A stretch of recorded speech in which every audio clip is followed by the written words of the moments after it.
নমস্কাৰ বন্ধু বান্ধৱীসকল, ইউনিক জিকে হাছাম ইউটিউব চেনেললৈ আপোনাক স্বাগতম জনাইছোঁ আৰু এনেধৰণৰ ইম্পৰ্টেণ্ট কুৱেশ্যনবিলাক পোৱাৰ কাৰণে আমাৰ চেনেলটো ছাবস্ক্ৰাইব কৰি দিব। কোনখন অসমীয়া চলচ্চিত্ৰত প্ৰথম বিহু প্ৰদৰ্শন কৰা হৈছিল? অপশ্যন এ স্মৃতিৰ পৰশ, অপশ্যন বি ওবজা সোণৰ মাটি, অপশ্যন চি আজুলি নবৌ, অপশ্যন ডি বোৱাৰী।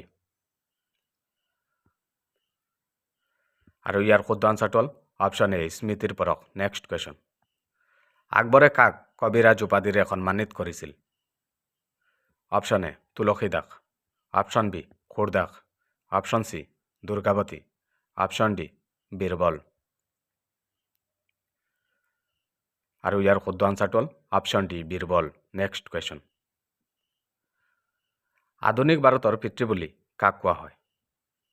Option A Raja Rammohan Roy, option B Dayanand Saraswati, option C Swami Vivekananda, option D Ramakrishna Paramhansa. আৰু ইয়াৰ শুদ্ধ আনচাৰটো হ'ল option A Raja Rammohan Roy. Next question, Raja Rammohan ৰায়ে প্ৰথমে নিম্নলিখিত কোনটো ছ'চাইটি গঠন কৰিছিল?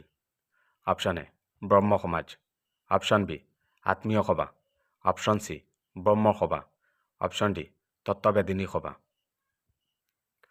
আৰু ইয়াৰ শুদ্ধ আনচাৰটো হ'ল অপশ্যন বি আত্মীয় সভা। নেক্সট কুৱেশ্যন, ৰাজা ৰামমোহন ৰায়ৰ পাছত কোন ব্ৰহ্ম সমাজৰ প্ৰধান হৈছিল? Option A Debendranath Thakur, option B Akshay Kumar Datta, option C Keshab Chandra Sen, option D Shivnath Shastri. আৰু ইয়াৰ শুদ্ধ আনচাৰটো হ'ল option A Devnath Thakur. Next question, চিপাহী বিদ্ৰোহৰ প্ৰথমজন শ্বহীদ কোন আছিল? Option A Kushal Konwar, option B Maniram Dewan, option C Mangal Pandey, option D Rajguru. আৰু ইয়াৰ শুদ্ধ আনচাৰটো হ'ল option C Mangal Pandey. Next question, ভাৰতৰ স্বাধীনতাৰ সময়ত ভাৰতীয় জাতীয় কংগ্ৰেছৰ সভাপতি কোন আছিল? Option A Maulana Abdul Kalam Azad, option B J B. Kripalani, option C Jawaharlal Nehru, option D Rajagopalachari. আৰু ইয়াৰ শুদ্ধ আনচাৰটো হ'ল জে.বি. কৃপালনী। ভিডিঅ'টো ভাল লাগিলে লাইক কৰিব, চেনেলটো ছাবস্ক্ৰাইব